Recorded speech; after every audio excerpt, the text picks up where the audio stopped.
प्यार, इस शब्द से दूर ही रहता था मैं।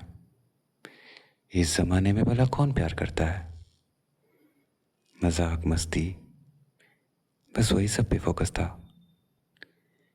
लेकिन उस दिन जब उसने पहली बार क्लासरूम में कदम रखा, तो सिर्फ क्लासरूम में ही नहीं, वो मेरी दुनिया में भी कदम रख चुकी थी। रिया, रिया नाम था उसका। क्लासरूम में सब अपनी अपनी बातों में लगे हुए थे।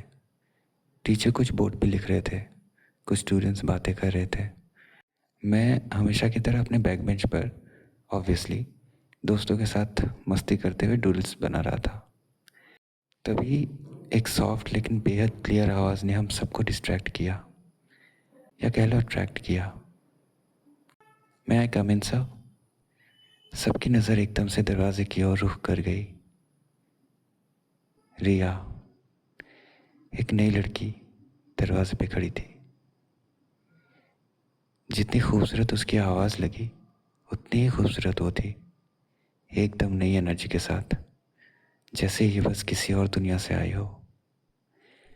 टीचर ने कमेंट कहा तो वो धीरे धीरे रूम के अंदर आने लगी। एक हाथ में ब्लू हैंडकरचीफ थी और दूसरे हाथ से बैग को एडजस्ट करती हुई। जैसे जैसे वो अंदर आ रही थी, मुझे ऐसा लग रहा था जैसे राहों ने खुद ढूंढ के उसे मेरे लिए लाया हो।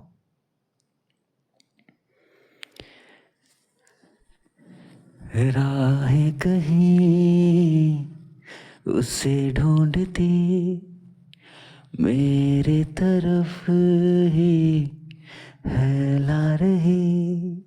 जितना वो क्लासरूम के अंदर आ रही थी, उतना ही क्लासरूम का शोर धीरे धीरे कम हो रहा था। लेकिन अजीब बात यह थी कि मेरे अंदर का शोर बढ़ता जा रहा था।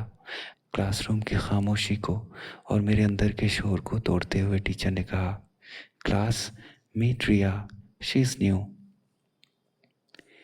रिया नाम तो कॉमन था, पर पता नहीं क्यों उस दिन ये बिल्कुल नया सा लग रहा था, जैसे मैंने पहली बार सुना हो। शायद उसकी वाइब्स कुछ अलग थी। पूरा क्लासरूम ही एक अलग एनर्जी महसूस कर रहा था।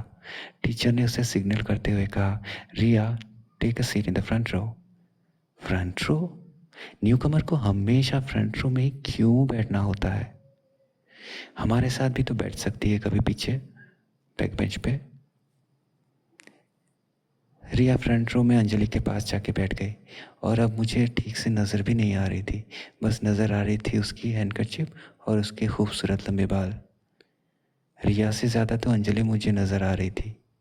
दोनों बहुत अलग लग रहे थे साथ में। अंजलि बहुत ही सिंपल सी थी, उसकी सादगी ही उसकी खूबसूरती थी। खैर, टीचर अपने टॉपिक को कंटिन्यू करने लगे, पर मेरा फोकस तो रिया पे ही था। टॉपिक को एक्सप्लेन करके टीचर ने सवाल करना शुरू किया। उन्होंने पूछा, all right, can anyone tell me a simple real life application of this? Classroom में एक हल्का सा साइलेंस छा गया। कुछ स्टूडेंट्स थोड़े कंफ्यूज दिखने लगे और कुछ इसका आंसर सोचने लगे। टीचर उनसे शुरू करते हैं जिन पे शायद उन्हें कॉन्फिडेंस था, जैसे रॉबिन, जो क्लास का टॉपर टाइप था। उसके नाम से ऐसा लगता था जैसे वो कभी भी हमारे बैक बेंचर्स क्लब को ज्वाइन करता। टीचर ने रॉबिन से पूछा तो रॉबिन ने कॉन्फिडेंटली जवाब दिया। उसने कहा, सर, एक एग्जाम्पल हो सकता है जब हम साइकिल चलाते हैं, पेडल को पुश करते हैं और साइकिल आगे बढ़ती है। टीचर ने कहा, यस रॉबिन, दैट्स करेक्ट। कोई और? टीचर ने कोई और पूछा तो अब अंजलि हाथ उठाती है। अंजलि ब्राइट स्टूडेंट थी, बट बहुत ज़्यादा कम्पिटिटिव नहीं थी। अंजलि जवाब देती है, सर, जब हम क्रिकेट बॉल को हिट करते हैं। टीचर ने अंजलि को भी शाबाशी दी। फिर ऐसा करते करते टीचर बैक बेंच तक आ चुके थे। बैक बेंच वाले ज़्यादा टाइम नहीं ले रहे थे, वो अपने एक्सप्रेशन से ही समझा देते थे कि नेक्स्ट वाले को पूछो। और वैसे करते करते मेरी बारी आई और टीचर ने पूछा, all right, you at the back, yes you, can you? उन्होंने कैन यू बोला तो सुन के अच्छा नहीं लगा। Can you? कैन यू का क्या मतलब था? हमसे सही आंसर की उम्मीद नहीं करते क्या? हम बैक बेंचर है तो क्या ऐसे सवाल करेंगे? बैक बेंच पे बैठने का ये मतलब तो नहीं कि हमें कुछ नहीं आता या आता ही नहीं। बैक बेंच पे बैठते हैं क्योंकि सभी जाके फ्रंट पे तो नहीं बैठ सकते ना, एक दूसरे के ऊपर नीचे। किसी को तो पीछे बैठना पड़ेगा, तो हम बैठते हैं। इसका पढ़ाई या इंटेलिजेंस से क्या लेना देना? तो बैक बेंच हटा दो ना, एक ही बेंच रखो पूरे क्लास में। यही सब चल रहा था मेरे मन में जिस तरह से उन्होंने कैन यू बोला था। थोड़ा बुरा सा लगा। ये अलग बात है कि मुझे इसका आंसर नहीं पता था। मैं थोड़ा करने लगा तो विकी मुंह छुपाते हुए मेरे पीछे हंस रहा था। टीचर ने ज़्यादा टाइम नहीं लिया एनीवन एल्स कहने में, क्योंकि उन्हें हमारे बारे में पता ही था। एनीवन एल्स कह के वो दूसरे स्टूडेंट्स की तरफ देखने लगे। तभी रिया ने अपना हाथ उठाया। वो बहुत सॉफ्टली लेकिन कॉन्फिडेंटली बोली, sir, Newton's third law states that for every action there is an equal and opposite reaction. इसका रियल लाइफ एग्जांपल हो सकता है रॉकेट इंजन्स का। जब रॉकेट थ्रस्ट प्रोड्यूस करता है वो अर्थ की ग्रेविटी को रेजिस्ट करता है, जो एक्शन और रिएक्शन का परफेक्ट एग्जाम्पल है। उसकी क्लैरिटी और कॉन्फिडेंस देख के टीचर बहुत इम्प्रेस लगे। गुड जॉब रिया। टीचर के चेहरे पर एक ब्राइट सी स्माइल थी। पहली बार मुझे टॉपिक समझ आया था कि पढ़ा क्या रहे थे और पूछ क्या रहे थे, क्योंकि फोकस मुझे रिया पे ही था। पर साथ ही साथ बहुत सारे और भी ख्याल आने लगे। मैंने विकी से कहा, विकी, ये नई लड़की को ज़्यादा ही ओवर स्मार्टनेस नहीं दिखा रही? विकी ने कहा, ज़्यादा का मतलब ही ओवर होता है, ज़्यादा ओवर स्मार्टनेस बोलने की ज़रूरत नहीं। मैंने विकी के एडवाइस को इग्नोर करते हुए कंटिन्यू किया, विकी, या कहीं टीचर की बेटी ही तो नहीं ये नई लड़की? और टीचर को नाम भी पता था, या शायद कोई रिलेटिव होगी और पहले से ही उसे बता दिया होगा कि क्लास में क्या पढ़ाएंगे और ये प्रिपेयर करके आई हो और हमारे सामने ओवर स्मार्ट बन रही हो। या सच में इंटेलिजेंट है।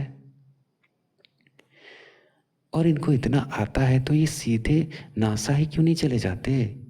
स्कूल क्यों आते हैं हमारी बेइज्जती करवाने? वैसे विकी, रिया ने कहा for every action there is an equal and opposite reaction.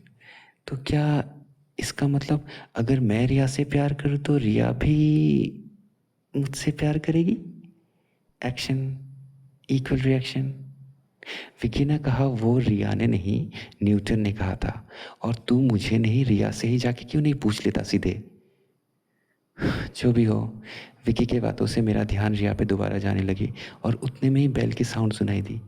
Bell का रिंग सुन के लगा 45 मिनट्स हो भी गए। पहली बार लगा कि कुछ देर और क्लास चलती, पर तब तक मेरे सामने रिया अपने नोटबुक्स बैग में लेके निकल रही थी। रिया क्लासरूम के दरवाजे से ऑलमोस्ट निकल चुकी थी, लेकिन अचानक वो रुक गई, जैसे किसी ने उसे याद दिलाया हो। वो वापस अपने डेस्क की तरफ दौड़ी। पहले तो समझ नहीं आया, पर जब देखा तो उसका ब्लू हैंकरचीफ डेस्क पर रह गया था। उसके चेहरे पे परेशानी थी और उसकी आंखें अपने उस ब्लू हैंकरचीफ को देखती हुई ऐसे लग रही थी जैसे कोई